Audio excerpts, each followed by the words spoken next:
नमस्कार, मैं विकास आप सभी को अपने विकास जीएस क्लासेज में स्वागत करता हूं। आज हम लोग बीपीएससी 67वीं के प्रारंभिक परीक्षा के लिए मॉडल सेट संख्या 3B का अध्ययन करेंगे। 3A के अंतर्गत हम लोगों ने कुल 50 प्रश्नों का अध्ययन कर लिए थे। आज हम लोग 51 प्रश्नों के साथ आगे बढ़ेंगे। आइए वर्ग की शुभारंभ करते हैं। प्रश्न संख्या 51, निम्नलिखित में से किसने 1839 में कलकत्ता में तत्वोधनी सभा की स्थापना की? ऑप्शन दिया गया है। ए केशव चंद्र सेन, बी देवेंद्र नाथ टैगोर, सी राजा राम मोहन राय, डी शिवनाथ शास्त्री, ई उपयुक्त में से कोई नहीं या उपयुक्त में से एक से अधिक।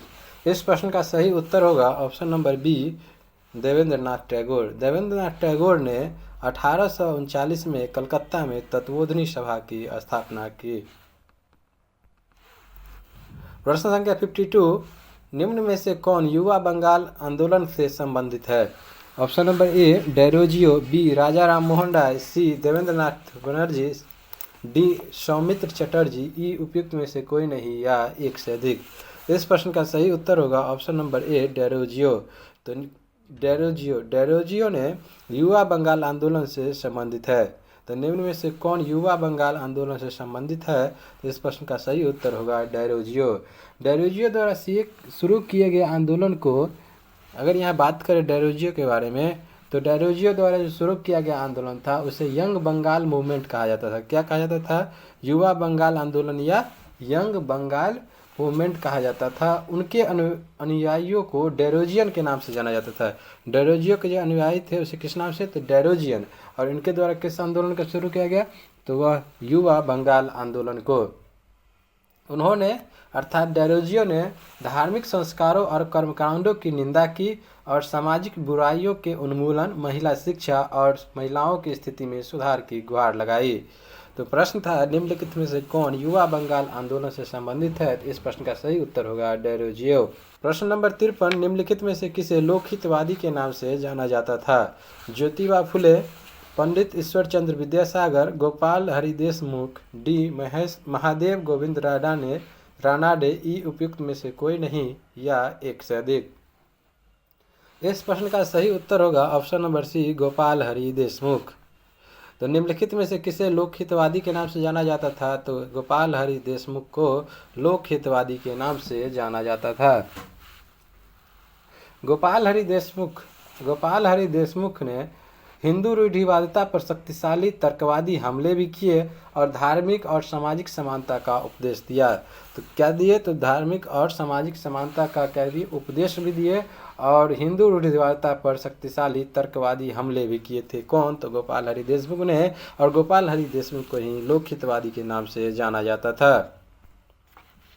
प्रश्न संख्या 54, निम्नलिखित में से किसने पुणे में मुक्ति मिशन की स्थापना की?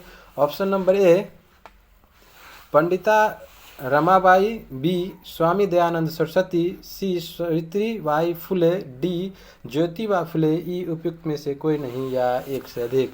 इस प्रश्न का सही उत्तर होगा ऑप्शन नंबर ए पंडिता रमाबाई फुले। तो प्रश्न था निम्नलिखित में से किसने पुणे में मुक्ति मिशन की स्थापना की? तो पुणे में मुक्ति मिशन की स्थापना किसने की? तो पंडिता रमाबाई ने। इसके अंतर्गत अर्थात पुणे में जो मुक्ति मिशन की स्थापना की गई, इसके अंतर्गत उन युवा विधवाओं की शरण स्थली बनाई गई जिन्हें परिवारों के द्वारा छोड़ दिया गया था और उनके साथ दुर्व्यवहार किया जाता था। उन्हें शारदा सदन भी किसने? तो पंडिता रमाबाई ने शारदा सदन भी शुरू किया जो विधवाओं, अनाथों और नेत्रहीनों को आवास, शिक्षा, व्यावसायिक प्रशिक्षण और चिकित्सा सेवाएं प्रदान करता था। तो पुणे में मुक्ति मिशन की स्थापना की किसने? तो पंडिता रमाबाई ने। प्रश्न संख्या 55, सिंह सभा आंदोलन के संदर्भ में निम्नलिखित में से कौन सा या से कथन सही है? यह है ऑप्शन नंबर ए इसका उद्देश्य सिखों के लिए आधुनिक पश्चिमी शिक्षा देना था, बी इसका गठन हिंदू पुनरुत्थानवादियों द्वारा सिखों में धर्मांतरण गतिविधियों का मुकाबला करने के लिए किया गया था, सी अकाली आंदोलन इसी आंदोलन की एक शाखा थी, डी इसकी स्थापना 1873 में अमृतसर में हुई, ई उपयुक्त में से कोई नहीं या एक से अधिक। इस प्रश्न का सही उत्तर होगा ऑप्शन नंबर ई, उपयुक्त में से कोई नहीं या एक से अधिक, अर्थात यहाँ जितने दिए गए हैं ऑप्शन सभी कथन सही है। तो सिंह सभा आंदोलन, कौन सा आंदोलन? तो सिंह सभा आंदोलन के संदर्भ में कौन सा कथन सही है? तो सिंह सभा आंदोलन के संबंध में यहाँ सभी कथन सही है। कथन कौन कौन से है? तो सिंह सभा आंदोलन के संबंध में इसका उद्देश्य अर्थात सिंह सभा आंदोलन का उद्देश्य सिखों के लिए आधुनिक पश्चिमी शिक्षा प्रदान करना था, शिक्षा देना था। बी था, इसका गठन हिंदू पुनरुत्थानवादियों द्वारा सिखों में धर्मांतरण गतिविधियों का मुकाबला करने के लिए किया गया था। किसका स्थापना? तो सिंह सभा आंदोलन का। और सी, अकाली आंदोलन इसी आंदोलन की एक शाखा थी। अकाली आंदोलन जो था वह सिंह सभा आंदोलन की एक शाखा थी और सिंह सभा आंदोलन की स्थापना 1873 में अमृतसर में हुई थी। प्रश्न संख्या 56, निम्नलिखित में से कौन सा जोड़ा सही है? ऑप्शन नंबर ए, सती प्रथा पर प्रतिबंध लगाने वाला बंगाल अधिनियम 1830। बी, शारदा अधिनियम 1939। सी, हिंदू विवाह अधिनियम 1985 और डी, हिंदू उत्तराधिकार अधिनियम 1956। ई, उपयुक्त में से कोई नहीं या एक से अधिक। इस प्रश्न का सही उत्तर होगा ऑप्शन नंबर डी, अर्थात कौन सा जोड़ा सही है? तो इसका सही जोड़ा होगा ऑप्शन नंबर डी, हिंदू उत्तराधिकार अधिनियम 1956। हिंदू उत्तराधिकार अधिनियम 1956 भारत की संसद का एक अधिनियम है। भारत की संसद का एक अधिनियम है जो हिंदुओं, बौद्धों, जैनों, सिखों के बीच निर्वासित या अनिच्छुक उत्तराधिकार से संबंधित कानून में संशोधन और संहिताकरण के लिए अधिनियमित किया गया है। यह अधिनियम अर्थात हिंदू उत्तराधिकार अधिनियम जो 1956 था, इस अधिनियम में उत्तराधिकार और उत्तराधिकार की एक समान और व्यापक प्रणाली निर्धारित करता है। तो यहाँ पर कौन सा कथन सही था? तो हिंदू उत्तराधिकार अधिनियम 1956 सही है। प्रश्न संख्या 57, निम्नलिखित में से किस आदिवासी विद्रोह को बंकिम चंद्र चटर्जी ने अपने उपन्यास आनंदमठ के माध्यम से प्रसिद्ध किया था? सन्यासी विद्रोह, रामोसी विद्रोह, किट्टर राइजिंग, संबलपुर प्रकोप। ई, उपयुक्त में से कोई नहीं या एक से अधिक। इस प्रश्न का सही उत्तर होगा ऑप्शन नंबर ए, सन्यासी विद्रोह को। सन्यासी विद्रोह को बंकिम चंद्र चटर्जी ने अपने उपन्यास आनंदमठ के माध्यम से प्रसिद्ध किया था। किस विद्रोह को? तो सन्यासी विद्रोह को। अगर बात करें यहाँ आनंदमठ के बारे में तो आनंदमठ को बंगाली देशभक्ति की बाइबिल भी कहा जाता है। क्या चीज़? तो बंगाली देशभक्ति की बाइबिल। बंगाली देशभक्ति की बाइबिल किसे कहा जाता है? तो वह कहा जाता है आनंदमठ को। अगर बात करें आनंदमठ जो उपन्यास है इसकी कथानक की बात करें तो 1763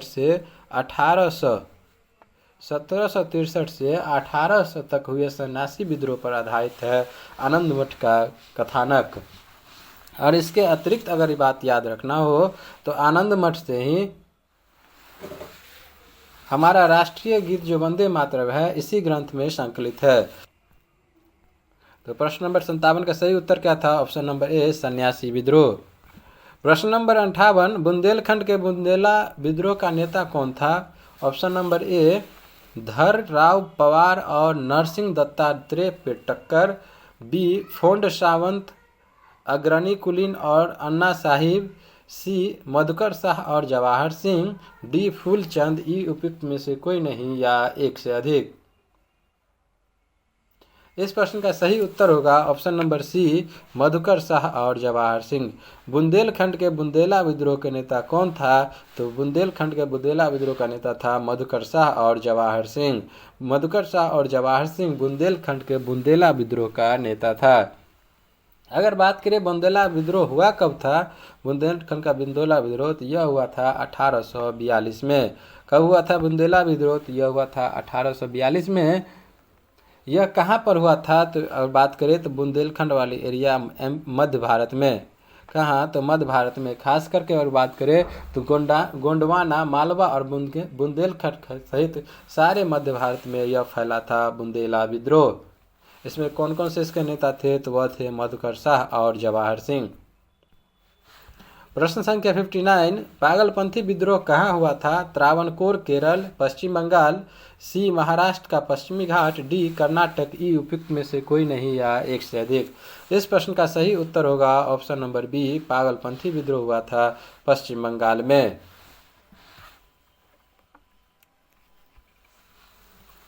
अगर बात करें पागलपंथी विद्रोह कहाँ हुआ था तो पश्चिम बंगाल में। अगर पागलपंथी अर्थात पागलपंथ के द्वारा किया गया था तो पागलपंथ उत्तर पूर्व भारत का एक धार्मिक संप्रदाय था जिसे उत्तरी बंगाल के करम शाह ने चलाया था। कौन चलाया था? तो करम शाह ने चलाया था। और करम शाह का पुत्र और उत्तराधिकारी टीपू मीर धार्मिक तथा राजनीतिक उद्देश्य से प्रेरित था। जमींदारों के मुजारों पर किए गए अत्याचारों के विरुद्ध, किसके लिए? तो जमींदारों के मुजारों पर किए गए अत्याचार के विरुद्ध 1813 ईस्वी में विद्रोह हुआ। 1833 में इस विद्रोह को क्या किया गया? दमन कर दिया। तो पागलपंथी विद्रोह अगर पूछे जो कब चालू किया गया था तो 1813 में, और इसका दमन कब कर दिया गया? तो 1833 में।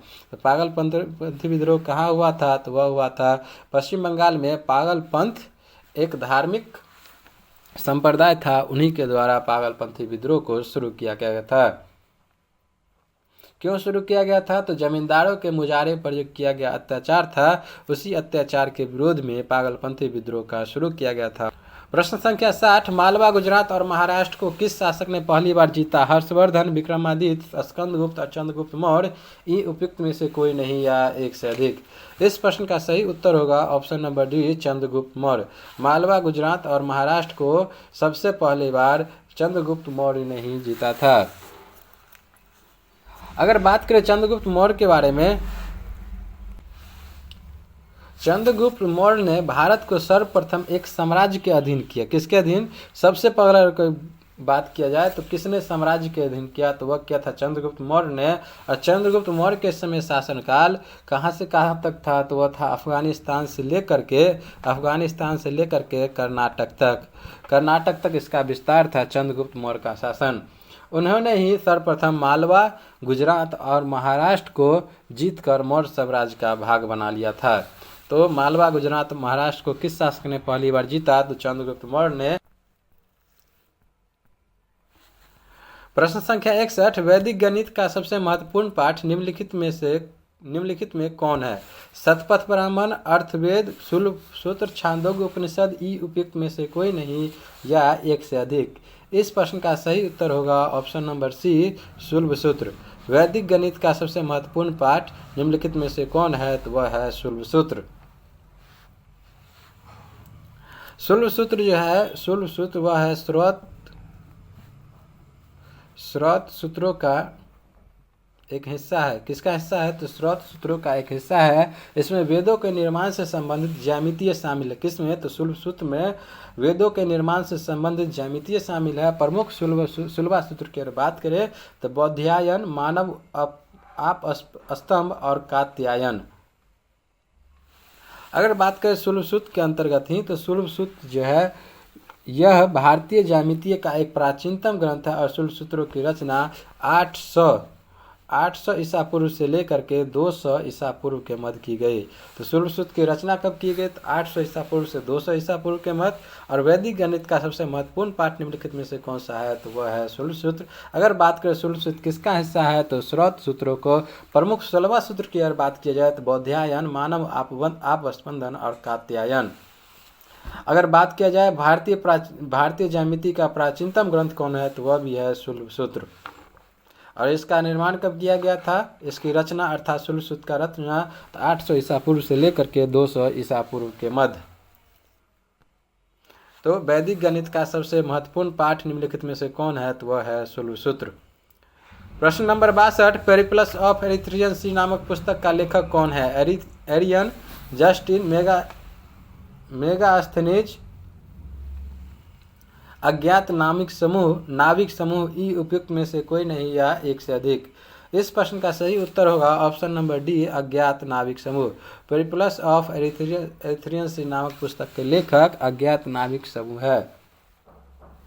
अर्थात पेरिप्लस ऑफ एरिथ्रियन सी का जो लेखक कौन थे उसका जानकारी अभी तक नहीं पता चला है। ऐसा अनुमान लगाया जाता है कि नाविकों की एक किसी समूह के द्वारा नाविकों की किसी समूह के द्वारा ही पेरिप्लस ऑफ एरिथ्रियन सी पुस्तक की रचना की गई थी। इस पुस्तक में पहली शताब्दी के दौरान होने वाले समुद्री व्यापार की चर्चा है।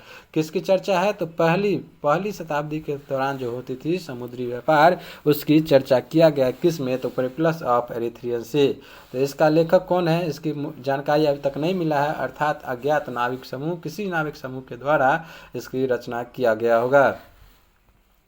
प्रश्न संख्या 63, किस पुस्तक के रचयिता कालिदास है? मुद्रा राक्षस, अष्टाध्यायी, महाभास, ऋतु संहारम, उपयुक्त में से कोई नहीं या एक से अधिक। इस प्रश्न का सही उत्तर होगा ऑप्शन नंबर डी, ऋतु संहारम। किस पुस्तक के रचयिता कालिदास हैं? तो ऋतु संहारम की रचयिता कालिदास हैं। अगर बात करें कालिदास के संबंध में, तो कालिदास चंद्रगुप्त द्वितीय के नवरत्नों में से एक थे। किसके? तो चंद्रगुप्त द्वितीय के नवरत्नों में से एक थे कालिदास। और इनके जो पुस्तक की बात करें तो कुमार संभवम, मेघदूत, रघुवंशम, ऋतु संहारम, मालविका गणमित्रम और अभिज्ञान शाकुंतलम इत्यादि इनके पुस्तक हैं। प्रश्न संख्या 64, खादानों की कृषि सर्वप्रथम कब प्रारंभ हुई थी? ए नवपाषाण काल, बी मध्यपाषाण काल, सी पुरापाषाण काल, डी प्रागैतिहासिक काल, ई उपयुक्त में से कोई नहीं या एक से अधिक। इस प्रश्न का सही उत्तर होगा ऑप्शन नंबर ए, नवपाषाण काल। खाद्यान्नों की कृषि सर्वप्रथम कब प्रारंभ हुई? तो वह हुई थी नवपाषाण काल में। अगर बात किया जाए मुख्य रूप से कौन सी थी, तो जौ और गेहूं। कौन कौन से? तो जौ और गेहूं। जौ और गेहूं की किस्मों की खेती को मुख्य रूप से यहाँ योग्य बनाया गया था। तो खाद्यान्नों की कृषि सर्वप्रथम कब प्रारंभ हुई? तो वह हुई थी नवपाषाण काल में। प्रश्न संख्या 65, नचिकेता आख्यान का उल्लेख किसमें मिलता है? ए शतपथ ब्राह्मण, कठोपनिषद, सी अर्थवेद, डी उपनिषद, ई उपयुक्त में से कोई नहीं या एक से अधिक। इस प्रश्न का सही उत्तर होगा ऑप्शन नंबर ए, कठोपनिषद। नचिकेता आख्यान का उल्लेख कहाँ मिलता है? तो वह मिलता है कठोपनिषद में। प्रश्न संख्या 66, मूर्ति पूजा का आरंभ कब से माना जाता है? ए पूर्व आर्यकाल, उत्तर वैदिक काल, मौर्य काल, कुषाण काल, ई उपयुक्त में से कोई नहीं या एक से अधिक। तो मूर्ति पूजा का आरंभ कब से माना जाता है? तो इस प्रश्न का सही उत्तर होगा ऑप्शन नंबर ए, पूर्व आर्यकाल। मूर्ति पूजा का प्रारंभ पूर्व आर्यकाल से माना जाता है क्योंकि सिंधु सभ्यता में मूर्ति पूजा भी प्रचलित थी। अगर बात करें पूर्व आर्यकाल अर्थात आर्य से पहले, तो सिंधु घाटी सभ्यता जो थी उस सभ्यता में भी मूर्ति पूजा का प्रचलित थी। इसके साक्ष्य के रूप में आप मोहनजोदड़ो, इसको तो मोहनजोदड़ो से एक मुहर पर अंकित देवता की आकृति के साथ अनेक सैंधव पुरास्थलों से प्राप्त मातृ देवी की मूर्ति भी मिली है। कहाँ? तो सिंधु घाटी सभ्यता में। तो मूर्ति पूजा का आरंभ कब से माना जाता है? तो पूर्व आर्यकाल से, अर्थात सिंधु घाटी सभ्यता से। प्रश्न संख्या 67, द्वार समुद्र किस राजवंश की राजधानी थी? गंग, काकतीय, होयसल, कदम्ब, ई उपयुक्त में से कोई नहीं या एक से अधिक। इस प्रश्न का सही उत्तर होगा ऑप्शन नंबर सी, होयसल। द्वार समुद्र किस राजवंश की राजधानी थी? तो होयसल की राजधानी थे। अगर बात करें यह कहाँ है, तो यह वर्तमान समय में कर्नाटक में। द्वार समुद्र जो है किस राजवंश की राजधानी थी? तो वह थी होयसल की। और बात करें द्वार समुद्र है कहाँ, तो वह है कर्नाटक में। प्रश्न संख्या 68, अशोक के शिलालेखों को सर्वप्रथम किसने पढ़ा? James Prinsep, Robert Sewell, Adam Smith, Buhler, E उपयुक्त में से कोई नहीं या एक से अधिक। इस प्रश्न का तो आप सभी के पास आंसर होगा, अर्थात इस प्रश्न का सही उत्तर होगा option number A, James Prinsep. Ashoka के शिलालेखों को सर्वप्रथम किसने पढ़ा? तो वह पढ़ा था जेम्स पिरसेप ने।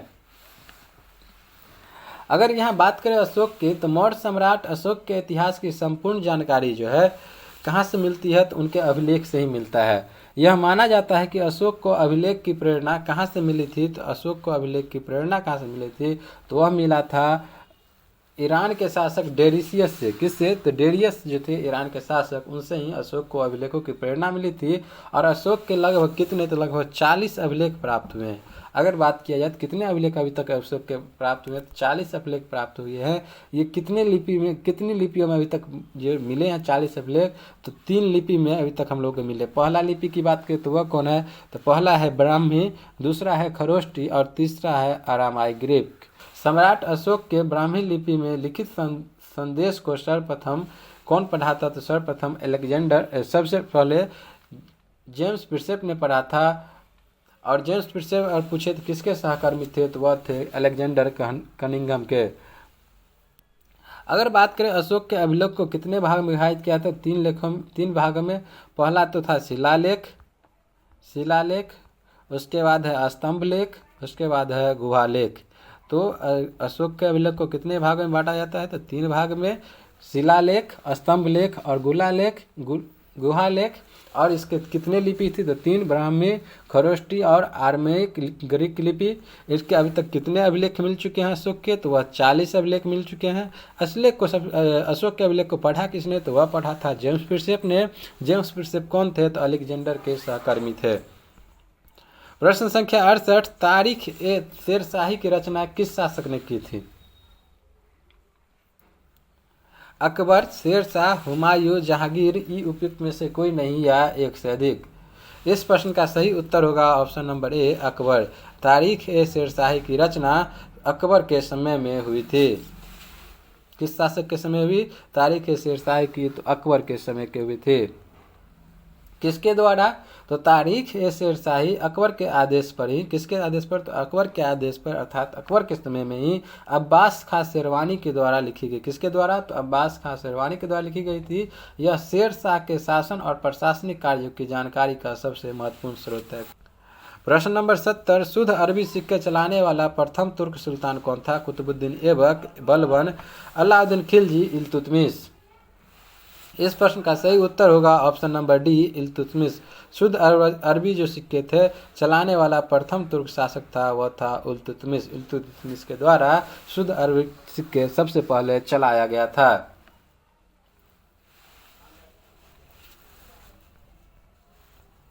प्रश्न नंबर 71, दीवान अमीर कोही का संबंध निम्न में से किससे है? भू राजस्व, कृषि, धर्म, अश्वारोही सेना, ई उपयुक्त में से कोई नहीं या एक से अधिक। इस प्रश्न का सही उत्तर होगा ऑप्शन नंबर बी, कृषि। मोहम्मद बिन तुगलक के द्वारा, किसके द्वारा? तो मोहम्मद बिन तुगलक के द्वारा, अर्थात मोहम्मद बिन तुगलक ने ही कृषि से संबंधित नए विभाग, कौन से विभाग? तो दीवान ए अमीर कोही, कौन? तो दीवान ए अमीर कोही की स्थापना किया था। कौन? तो मोहम्मद बिन तुगलक। दीवान ए कोही का संबंध किससे था? तो वह था कृषि से। प्रश्न संख्या 72, पाल साम्राज्य की स्थापना का श्रेय किसे दिया जाता है? देवपाल, धर्मपाल, ध्रुव, गोपाल, ई उपयुक्त में से कोई नहीं या एक से अधिक। इस प्रश्न के सही उत्तर होगा ऑप्शन नंबर डी, गोपाल। पाल साम्राज्य की स्थापना किसने किया? तो वह किए थे गोपाल ने। अगर बात करें पाल साम्राज्य के संबंध में, तो गोपाल ने तो स्थापना की। इसका स्थापना कब हुई थी? तो 8वीं से 12वीं सदी के बीच, 8वीं से 12वीं शताब्दी के बीच। कब से? तो 8वीं से 12वीं शताब्दी के बीच पाल साम्राज्य की स्थापना किया गया था। किसके द्वारा? तो गोपाल के द्वारा।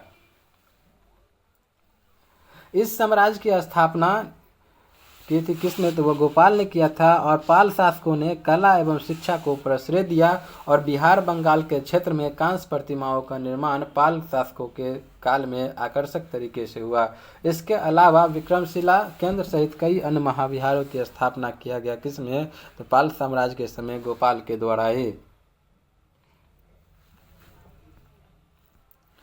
प्रश्न संख्या 73, निम्नलिखित में से किसे मध्यकालीन यात्रियों का राजकुमार कहा जाता है? मध्यकालीन यात्रियों का राजकुमार, अल्बरूनी, इब्न बतूता, निकोलो ही कोल्ही, मार्को पोलो। इस प्रश्न का सही उत्तर होगा option number D, Marco Polo. Marco Polo को मध्यकालीन यात्रियों का राजकुमार कहा जाता है। कहाँ का ये निवासी था मार्को पोलो? तो ये था वेनिस का निवासी। वेनिस का निवासी था मार्को पोलो। और 13वीं कब आया था भारत? यह आए थे 13वीं सदी में। तो मध्यकालीन यात्रियों का राजकुमार कहा जाता है किसे? तो मार्को पोलो को। मार्को पोलो वेनिस का निवासी था और 13वीं सदी में भारत आए थे। प्रश्न संख्या 74, तूतीनामा किस चित्रकार की प्रमुख कृति है? बसावन, मनोहर, दशवंत, बीमन दास, उपयुक्त में से कोई नहीं या एक से अधिक। इस प्रश्न का सही उत्तर होगा ऑप्शन नंबर सी, दशवंत। तूतीनामा किस चित्रकार की प्रमुख कृति है? तो वह दशवंत की तूतीनामा, दशवंत चित्रकार की तूतीनामा एक प्रमुख कृति है।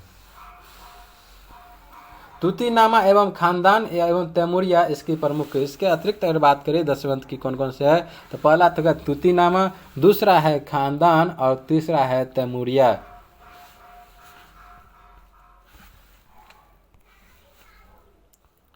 प्रश्न संख्या 75, निम्नलिखित में से किसने सिरे-ए-अकबर नाम से उपनिषदों का फारसी में अनुवाद करवाया?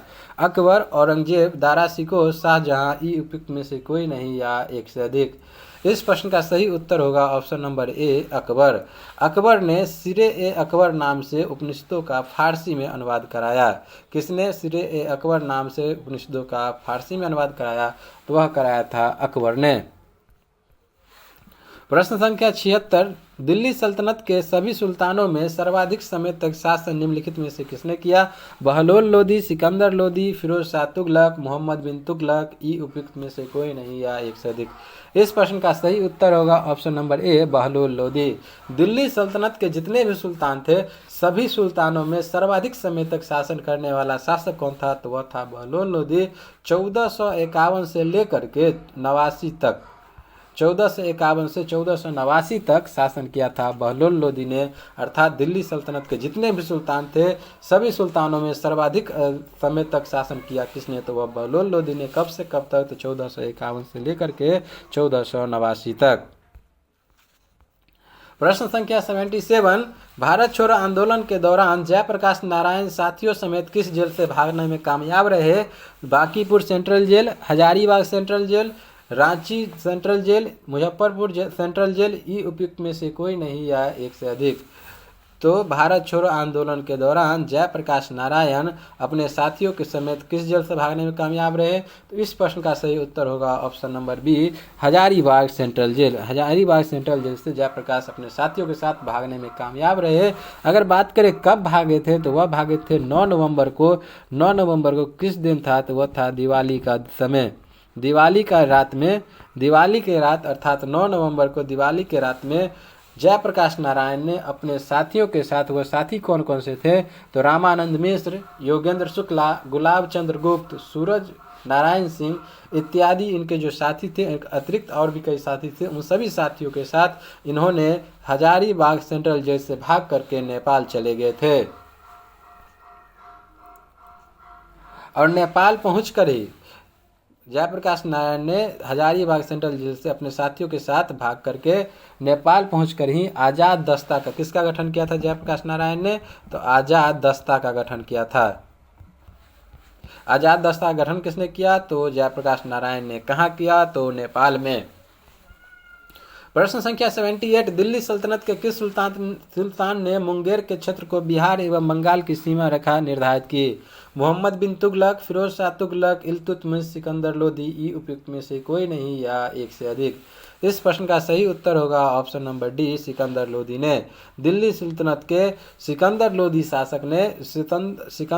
सुल्तान या शासक ने मुंगेर के क्षेत्र को बिहार एवं बंगाल के सीमा रेखा निर्धारित की। किसने? तो सिकंदर लोदी ने। सिकंदर लोदी ने कब? तो लगभग 1504 ईस्वी में बंगाल के शासक के साथ, किसके साथ? तो बंगाल के शासक के साथ संधि कर मुंगेर के क्षेत्र को बिहार और बंगाल की सीमा रेखा निर्धारित की। और एक अभिलेख भी है यहाँ, बिहार शरीफ अभिलेख के अनुसार सिकंदर लोदी 1495 से 1496 में हुसैन शाह शर्की को पराजित कर दरिया खान नुहानी को बिहार का प्रशासक नियुक्त किया। प्रश्न संख्या 79, बिहार से प्रकाशित होने वाले किस समाचार पत्र के संपादक को हटाकर ब्रिटिश प्रशासन ने कनिंघम को संपादक नियुक्त किया? बिहारी, सर्चलाइट, सर्च लाइट या लाइट भी होगा। सत्ययुग, स्वराज कथा, ई उपयुक्त में से कोई नहीं या एक से अधिक।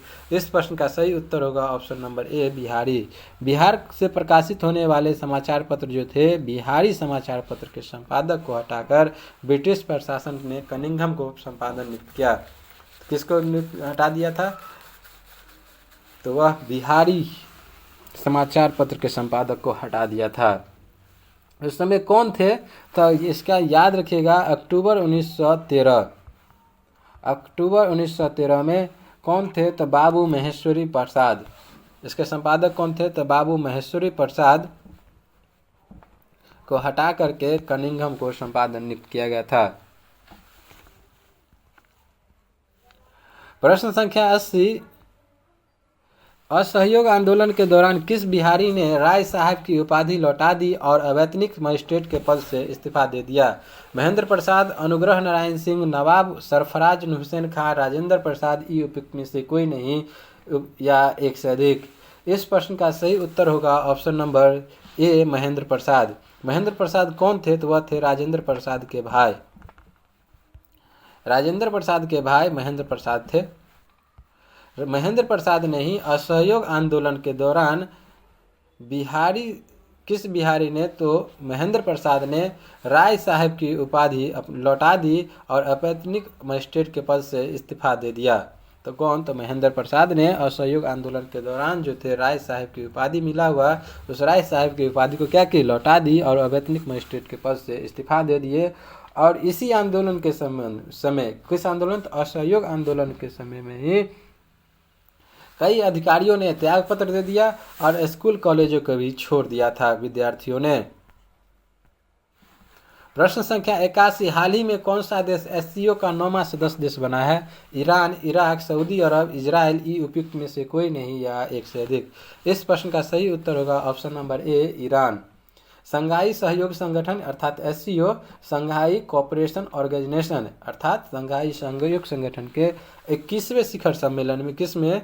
तो 21वें शिखर सम्मेलन में ईरान 9वां सदस्य देश बना है। इससे पूर्व एससीओ के कौन कौन से देश थे? तो इसका नाम अगर याद रखना हो तो चीन, रूस, Kazakhstan, Tajikistan, Uzbekistan, Kyrgyzstan, Bharat और पाकिस्तान। एससीओ में कौन कौन से देश शामिल है? तो चीन, रूस, Kazakhstan, Tajikistan, Uzbekistan, Kyrgyzstan, Bharat, Pakistan और 9वां कौन देश बना है? तो वह बना है कौन सा? तो वह बना ईरान। एससीओ का 9वां सदस्य कौन देश बना है? तो ईरान। 82, प्रश्न नंबर 82, ओलंपिक 2020 के पदक विजेता और संबंधित खेल के मिलान में से कौन सा सही नहीं है? मीराबाई चानू, ऑप्शन नंबर ए है मीराबाई चानू, भारोत्तोलन 49 किग्रा वर्ग। बी, रवि कुमार दहिया, कुश्ती 65 किलोग्राम फ्री स्टाइल। सी, बजरंग पुनिया, कुश्ती 57 kilogram free style. D, Lovlina Borgohain, मुक्केबाजी 64 से 69 किलोग्राम वर्ग। ई उपयुक्त में से कोई नहीं या एक से अधिक।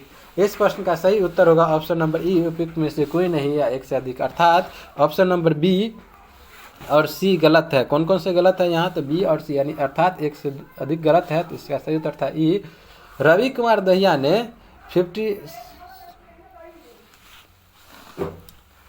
65 kg नहीं होगा यहाँ। रवि कुमार दहिया के द्वारा 57 किलोग्राम, कितना? तो 57 किलोग्राम वर्ग में रजत जीता है। कौन सा जीता था? तो रवि कुमार दहिया ने 57 किलोग्राम वर्ग में कुश्ती के 57 किलोग्राम वर्ग में रजत पदक जीता। वही बजरंग पुनिया ने टोक्यो ओलंपिक में पुरुषों की 65 किलोग्राम वर्ग कुश्ती में कजाकिस्तान के दौलत नियाज बेकोव को हराकर कांस्य पदक जीता था। तो ये कितना केजी हो जाएगा? यहाँ हो जाएगा 65 kg बजरंग पुनिया और 57 kg हो जाएगा रवि कुमार दहिया।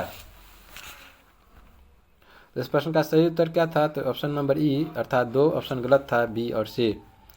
83 प्रश्न है, भारत की ओर से 201 दिवसीय अंतर्राष्ट्रीय क्रिकेट मैचों में कप्तानी करने वाले विराट कोहली हैं। पहले कप्तान, दूसरे कप्तान, तीसरे कप्तान और चौथे कप्तान। इस प्रश्न का सही उत्तर होगा ऑप्शन नंबर सी, तीसरे कप्तान। इससे पहले कौन कौन से कप्तान थे? तो एक थे महेंद्र सिंह धोनी, MS धोनी जिसे कहते हैं, और एक थे अजहरुद्दीन, मोहम्मद अजहरुद्दीन। तो अजहरुद्दीन और महेंद्र सिंह धोनी के बाद ये तीसरे कप्तान बने हैं विराट कोहली, जो भारत की ओर से 201 दिवसीय अंतर्राष्ट्रीय क्रिकेट मैचों में कप्तानी करने वाले खिलाड़ी बने हैं। प्रश्न संख्या 84, संयुक्त राष्ट्र यूएन के महासचिव पद पर निम्न में से किसे दोबारा से सर्वसम्मति से चुना गया है? Ban Ki Moon, doctor Mike Ryan, Antonio Guterres, Inger Andersen, उपयुक्त में से कोई नहीं या एक से अधिक? इस प्रश्न का सही उत्तर होगा option number C, Antonio Guterres को। संयुक्त राष्ट्र यूएन के महासचिव के पद पर किससे? तो एंटोनियो गुटेरस को दोबारा सर्वसम्मति से चुना गया है।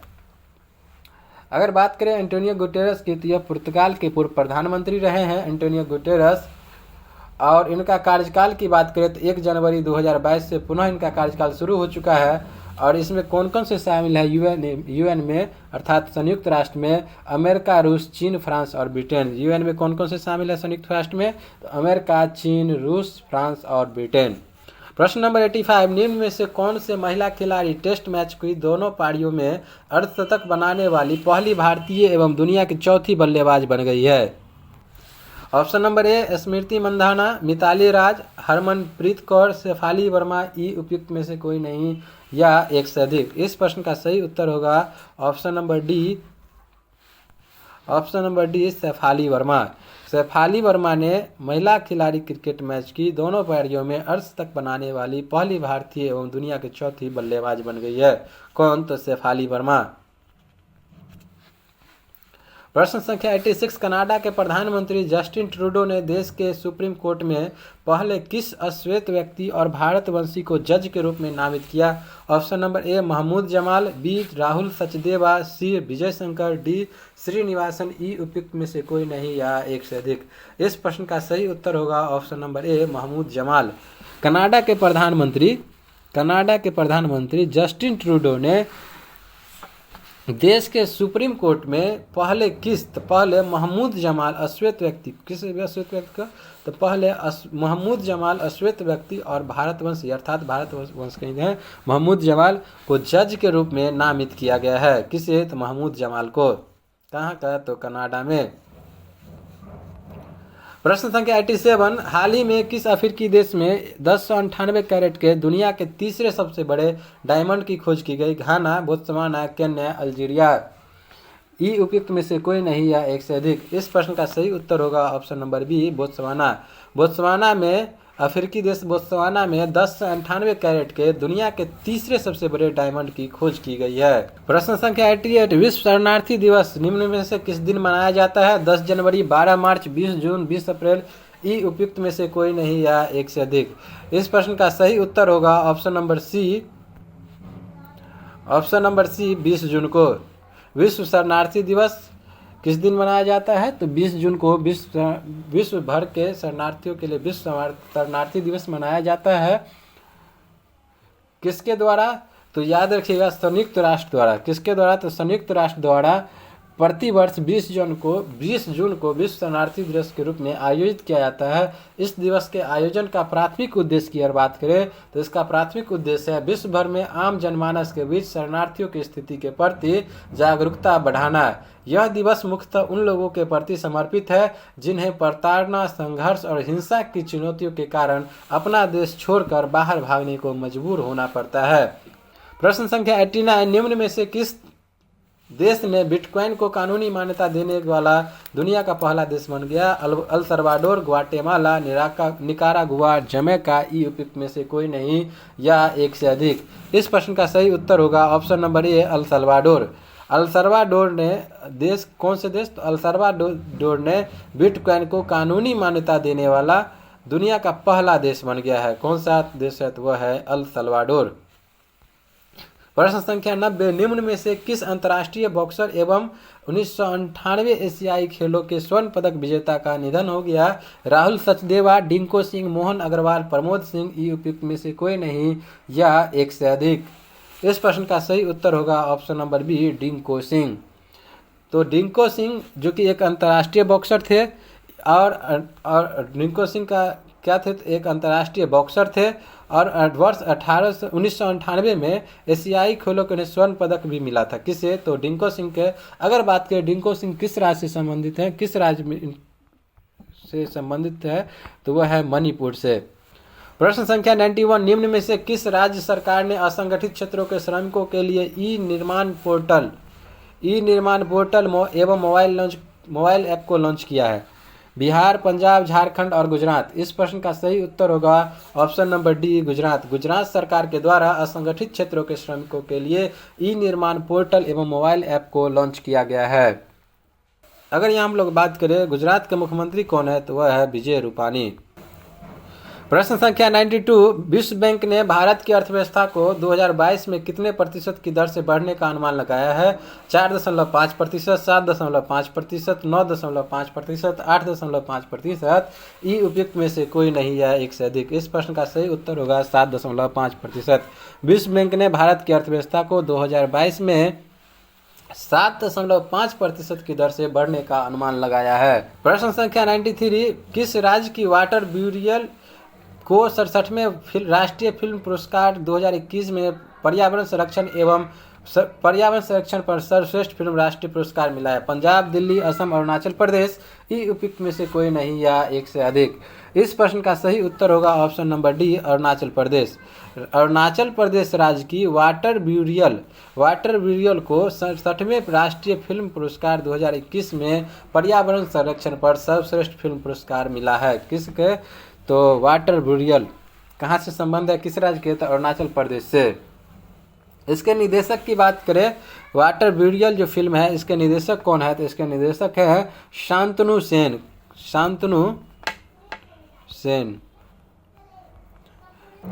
निम्नलिखित में से किसे राष्ट्रीय फ्लोरेंस नाइटिंगेल पुरस्कार 2020 से सम्मानित किया गया? SB. Saraswati, doctor V Shanta, C Riti Radha Krishnan, Aruna Goswami. ई उपयुक्त में से कोई नहीं या एक से अधिक? इस प्रश्न का सही उत्तर होगा ऑप्शन नंबर ए, एस.बी. सरस्वती। एस.बी. सरस्वती सैन्य नर्सिंग सेवा के उप महानिदेशक थे। Brigadier S.B.. सरस्वती सैन्य नर्सिंग सेवा के जो उप महानिदेशक ब्रिगेडियर एस.बी. सरस्वती को राष्ट्रीय फ्लोरेंस नाइटिंगेल पुरस्कार 2020 से सम्मानित किया गया। यह एक नर्स को दिया जाने वाला सर्वोच्च राष्ट्रीय सम्मान है। प्रश्न संख्या 101, भारत के राष्ट्रीय सुरक्षा सलाहकार ने हाल ही में किस भारतीय तटरक्षक जहाज को संचालित किया जो 105 मीटर अपतटीय गश्ती जहाजों की श्रृंखला में तीसरा है? वज्र, सुजीत, जगुआर। इस प्रश्न का सही उत्तर होगा ऑप्शन नंबर बी, सजग। भारत के राष्ट्रीय सुरक्षा सलाहकार अर्थात NSA ने हाल ही में सजग भारतीय तटरक्षक जहाज को संचालित किया जो 105 मीटर अपतटीय गश्ती जहाजों की श्रृंखला में तृतीय है। अगर बात करें यहाँ सजग को कहाँ बनाया गया, तो गोवा शिपयार्ड लिमिटेड द्वारा बनाया गया। गोवा में सजग को किसके द्वारा बनाया गया? तो गोवा शिपयार्ड लिमिटेड द्वारा बनाया गया, जो कि एक उन्नत तकनीक, संचार और उपकरण, नेविगेशन, मशीनरी और सेंसर से युक्त है। कौन? तो सजग।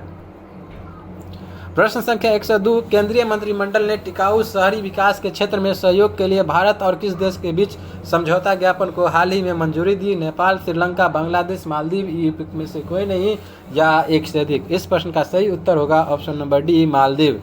केंद्रीय मंत्रिमंडल ने टिकाऊ शहरी विकास के क्षेत्र में सहयोग के लिए भारत और मालदीव के बीच समझौता ज्ञापन को हाल ही में मंजूरी प्रदान किया है। इस प्रकार इसका सही उत्तर था ऑप्शन नंबर डी। आज की वर्ग की समाप्ति की घोषणा यहीं पर करते हैं। मैं विकास, जय हिंद।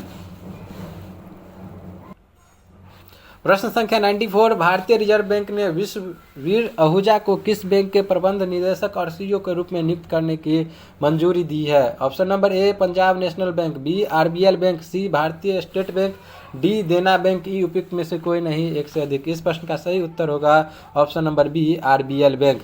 भारतीय रिजर्व बैंक ने विश्ववीर आहूजा किसे, तो विश्ववीर आहूजा को आरबीएल बैंक के प्रबंध निदेशक और सीईओ के रूप में नियुक्त करने की मंजूरी दिया है। तो विश्ववीर आहूजा किस बैंक के प्रबंध निदेशक और सीईओ बने, तो वो बने आरबीएल बैंक के। प्रश्न संख्या 95, निम्न में से किस राज्य सरकार ने जहां वोट वहां वैक्सीन अभियान की शुरुआत की? बिहार, पंजाब, दिल्ली, असम। जहां वोट वहां वैक्सीन अभियान की शुरुआत दिल्ली सरकार के द्वारा किया गया। प्रश्न संख्या 96, हाल ही में किस देश को संयुक्त राष्ट्र आर्थिक और सामाजिक परिषद United nation economic and social council के लिए 2022 से 24 की अवधि के लिए चुना गया? नेपाल, बांग्लादेश, रूस, भारत, ई उपयुक्त में से कोई नहीं या एक से अधिक। इस प्रश्न का सही उत्तर होगा ऑप्शन नंबर डी भारत को। भारत को संयुक्त राष्ट्र आर्थिक और सामाजिक परिषद United nation economic and social council के लिए 2022 से 24 की अवधि के लिए चुना गया है। किसे, तो भारत को। प्रश्न संख्या 97, निम्नलिखित में से कौन वर्ष 2021 में रामसर सूची में शामिल होने वाली भारत की आर्द्रभूमि नहीं है? सुल्तानपुर राष्ट्रीय उद्यान, भिंडावास वन्यजीव अभयारण्य, वाधवान आर्द्रभूमि, थोल झील वन्यजीव अभयारण्य, ई उपयुक्त में से कोई नहीं या एक से अधिक। इस प्रश्न का सही उत्तर होगा ऑप्शन नंबर ई। ऑप्शन नंबर ई, यहाँ जितने भी दिया गया है आर्द्रभूमि सभी को शामिल कर लिया गया है रामसर सूची में। अगर यहाँ बात करें सुल्तानपुर राष्ट्रीय उद्यान और भिंडावास वन्यजीव अभयारण्य की, तो यह दोनों कहाँ है? सुल्तानपुर राष्ट्रीय उद्यान और भिंडावास वन्यजीव अभयारण्य यह है हरियाणा में। कहाँ है ये दोनों? यह दोनों है हरियाणा में। सुल्तानपुर राष्ट्रीय उद्यान और भिंडावास वन्यजीव अभयारण्य कहाँ है? तो वह है हरियाणा में। अगर हम लोग बात करें यहाँ पर वाधवाना आर्द्रभूमि और थोल झील वन्यजीव, तो यह दोनों है गुजरात में। कहाँ है यह दोनों? तो यह दोनों है गुजरात में। तो निम्नलिखित में से कौन वर्ष 2021 में रामसर सूची में शामिल नहीं है? तो यहाँ पर जितने ऑप्शन है सभी ऑप्शन यानी ए बी सी डी सभी को आर्द्रभूमि को रामसर सूची में शामिल किया गया है। सुल्तानपुर राष्ट्रीय उद्यान और भिंडावास वन्यजीव अभयारण्य हरियाणा में है। वाधवाना आर्द्रभूमि और थोल झील वन्यजीव अभयारण्य गुजरात में है। प्रश्न संख्या 98, निम्न में से किस राज्य सरकार ने आर्थिक रूप से कमजोर एससी, एसटी एवं अति पिछड़ा वर्ग के विद्यार्थियों के लिए मुख्यमंत्री अनुप्रति कोचिंग योजना का शुभारंभ किया? बिहार, पंजाब, दिल्ली और राजस्थान। इस प्रश्न का सही उत्तर होगा ऑप्शन नंबर डी राजस्थान सरकार